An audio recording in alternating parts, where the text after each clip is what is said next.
Have you ever been in a fight where you know you should have won, you got the first shot, everything felt right, but you still ended up looking at the respawn timer? You felt sure you had it. What went wrong? Let me tell you, most of the time, it's not about your aim, it's about where you're standing. Your movement, or your lack of movement, is often the real reason you're losing. There are 4 very common positioning habits that can get you wiped out before a real fight even begins. These are the kinds of mistakes that everyone makes when they're starting out, and even experienced players can fall back into under pressure. But here's the good news. These are easy to fix once you see them. We're going to break them down one by one. Stay till the end because the third mistake can't be fixed without fixing the first 2. I want you to really think about your own gameplay and see if you recognize yourself in any of these descriptions. If you do, don't worry, we're going to give you the simple, clear solution to fix it for good. Stick with me, and the next time you get into a duel, you will be the one left standing. Alright, let's start with the most common mistake I see every single day. You sight on top of the wall in arena, you're the first one to get up there, and you manage to eliminate your opponent. It felt good, right? Your brain tells you, hey, that spot worked, let's do it again. So you pick from the exact same wall a second time, and what happens? You're instantly eliminated. The moment you shoot from a location, you put a giant flashing neon sign on it. Any good player will punish that mistake. Sure, it might work for you for 2 rounds, but they will start to notice your pattern and counter it easily. Either by throwing a grenade on the spot you dash to, or by rotating down where you can't see them and popping out of the most unexpected spot. By going to the same position, or let's say the same wall, you're a sitting duck. You need to keep moving. You need to figure out what to do next if the opponent reads you well. There are 5 rounds you need to win in Rivals. If you fight from 5 different positions, you will make it harder for your opponent. That means all you have to do is figure out another spot to peek from. That way, you stay unpredictable. What you can also do is mix your peeking spots. Go to your successful spot in the first round, then go to a totally different side on the second round. Then don't even climb up in the third round. Then see what works and how your opponent moves. That way, you will be the one figuring out their playstyle and predicting their movement, while also punishing their positioning. You can go back to your successful spot in the 4th or even 5th round again, as long as you keep switching spots and staying unpredictable. Your enemy won't be able to read you. It's that simple. You will also notice their movement patterns when you pick different angles, and it will make it easier for you to get in their head. Many players, especially beginners, watch those insane montages of people flying and taking duels mid-air, but an actual match won't look like that. You will notice that most of those montages are clip farming with friends or people they know, not the actual random games. Because let's be honest, people do a lot of weird stuff to win a game in Rivals.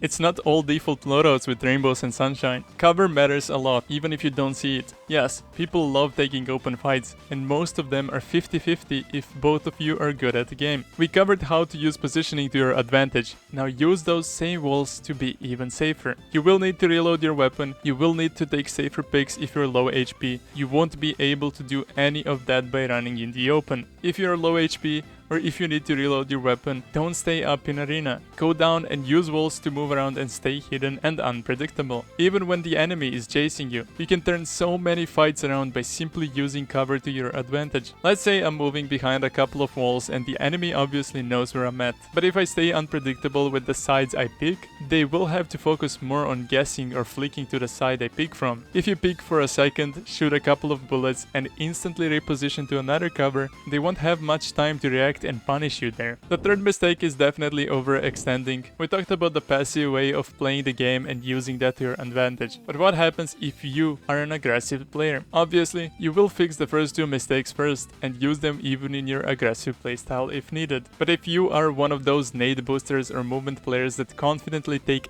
every fight, even you make mistakes, never overextend. What do I mean by that? Well, remember when I talked about the first 2 mistakes and how you should use cover to your advantage? What happens if your opponent is that person? What happens if the opponent you play against is the one using that to their advantage and punishing you instead? I know many will complain about how ratty or scared that type of playstyle is, but isn't it ratty when those win streak players switch to some zero skilled weird weapon combos to win the game because they know for sure they can't beat their opponent in a duel? Yeah, Think about that. I've seen it many times, honestly. Just stop overextending. If your opponent is good and they know what they're doing, never push blindly in their face. They will know how to punish that. Even as an aggressive player, you need to think about every possibility to win your round. Sure, you can get those broken pay-to-win weapon combos and win your rounds, but does that really make you good or better than your opponent? You need to drop your ego and focus on actually improving. No matter how much experience you have at the game, I mastered a few big games, but it's still not enough. I keep improving every day because I know I can. Nobody plays perfectly. And the last mistake is playing too static. There's not much to cover here since I already mentioned it in the first two mistakes, but even if you fix those, you can still mess up. You have to understand that constantly moving wins your battle, not standing still or camping in one spot. Sure, you might have found cover or a position that works amazingly for you, but don't just stand there and wait for them to push you. Yes, it might work, but it's not the way you want to go. You want to improve, not sit in a corner and wait for people to push you so you can punish that. I respect all kinds of playstyles, but experienced players will know how to punish or counter that, and no matter what. You need to find ways to become like them or become better than them. It will take a lot of time and lost matches, but you will eventually see the improvement you're making. As much as you think movement and aim are the only two factors in winning any match, they can do the work, but they will never be consistent. You need to understand how important map knowledge, positioning, and decision making really are. If this video helped you at least a little bit, make sure to like the video and subscribe to help me out. I put way too much effort into these videos, and if there is something else you want me to cover, let me know down in the comments below. I will see you in the next video.